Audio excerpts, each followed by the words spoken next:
तो दोस्तों, आज का जो हमारा टॉपिक है वो क्या है? Law of conservation of mass. Law of conservation of मास को समझने से पहले हम लोगों को ये समझना होगा कि रिएक्टेंट्स और प्रोडक्ट्स क्या होता है। रिएक्टेंट्स क्या होता है?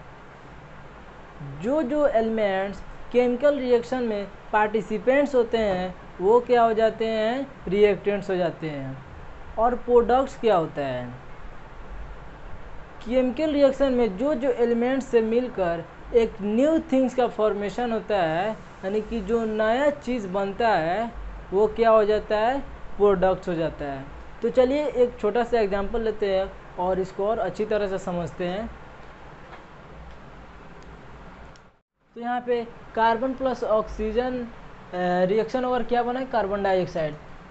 तो यहाँ पर इस केमिकल रिएक्शन में कौन कौन सा एलिमेंट्स पार्टिसिपेंट है? तो यहाँ पे कौन कौन सा एलिमेंट पार्टिसिपेंट है? Carbon plus oxygen. और तो ये जो एलिमेंट्स जो पार्टिसिपेंट होता है केमिकल रिएक्शन में वो क्या हो जाता है? रिएक्टेंट्स हो जाता है। तो यहाँ पे हम कार्बन प्लस ऑक्सीजन को रिएक्टेंट्स लिख सकते हैं। और केमिकल रिएक्शन में एलिमेंट से जो न्यू थिंग्स का फॉर्मेशन होता है, यानी कि जो नया चीज़ बनता है वो क्या हो जाता है? प्रोडक्ट्स हो जाता है। तो यहाँ पर हमारा इस एलिमेंट से कार्बन प्लस ऑक्सीजन से केमिकल रिएक्शन होकर कार्बन डाइऑक्साइड का फॉर्मेशन हुआ। तो ये जो कार्बन डाइऑक्साइड जो नया चीज़ बना वो क्या हो जाएगा? प्रोडक्ट्स हो जाएगा। तो कार्बन डाइऑक्साइड को हम प्रोडक्ट्स लिख सकते हैं। तो अब रिएक्टेंट्स और प्रोडक्ट्स समझ में आ गया होगा कि रिएक्टेंट्स क्या होता है और प्रोडक्ट्स क्या होता है। तो law of conservation of mass क्या होता है? लॉ ऑफ कंजर्वेशन ऑफ मास यही कहता है कि जो मास ऑफ रिएक्टेंट्स होगा वो किसके इक्वल होगा? मास ऑफ प्रोडक्ट्स का। तो पहले इसको हम इस एग्जाम्पल से समझते हैं कि जो मास ऑफ रिएक्टेंट्स होगा वो किसके इक्वल होगा? मास ऑफ प्रोडक्ट्स का। तो पहले हम रिएक्टेंट्स का मास निकालते हैं और उसके बाद फिर प्रोडक्ट्स का मास निकालेंगे। तो यहाँ पे रिएक्टेंट्स कौन कौन सा है? Carbon plus oxygen. तो कार्बन का मास कितना होता है? 12U प्लस O2 का मास कितना होता है? 32U। तो टोटल मास कितना हो जाएगा हमारा रिएक्टेंट्स का? वो कितना हो जाएगा? 44U। और अब प्रोडक्ट्स का मास निकालते हैं तो यहाँ पे कार्बन का मास कितना हो जाएगा? 12U और प्लस O2 का मास कितना हो जाएगा? 32U। तो टोटल कितना आया? 44U। तो यहाँ पे देख सकते हैं जो मास ऑफ रिएक्टेंट्स है, यानी कार्बन प्लस ऑक्सीजन का जो मास है वो किसके इक्वल है?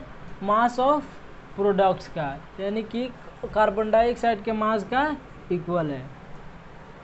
तो अब समझ में आ गया होगा कि law of conservation of mass क्या होता है। तो law of conservation of mass क्या कहता है? मास ऑफ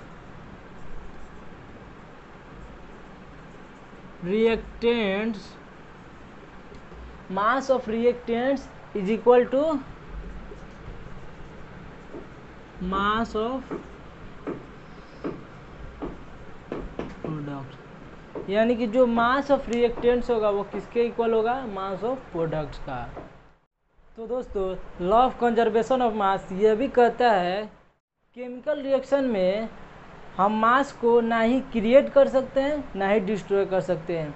सही बात है। यहाँ इस केमिकल रिएक्शन में जो रिएक्टेंट्स का मास है वो कितना है? 44U है। और यहाँ पे जो प्रोडक्ट्स का मास कितना है? 44U है। यानी कि इससे हमको ये पता चलता है कि इस केमिकल रिएक्शन में हम मास को ना ही क्रिएट कर सकते ना ही हम डिस्ट्रॉय कर सकते। यानी कि जो रिएक्टेंट्स में जितना मास होगा उतना ही प्रोडक्ट्स का भी मास होगा। तो मास को हम mass is neither created nor destroy, यानी कि जो मास होगा, हम केमिकल रिएक्शन में मास को ना ही हम क्रिएट कर सकते हैं ना ही डिस्ट्रॉय कर सकते हैं। तो आई होप आपको इस वीडियो में समझ में आ गया होगा कि law of conservation of mass क्या होता है, रिएक्टेंट्स क्या होता है, प्रोडक्ट्स क्या होता है। अगर समझ में आ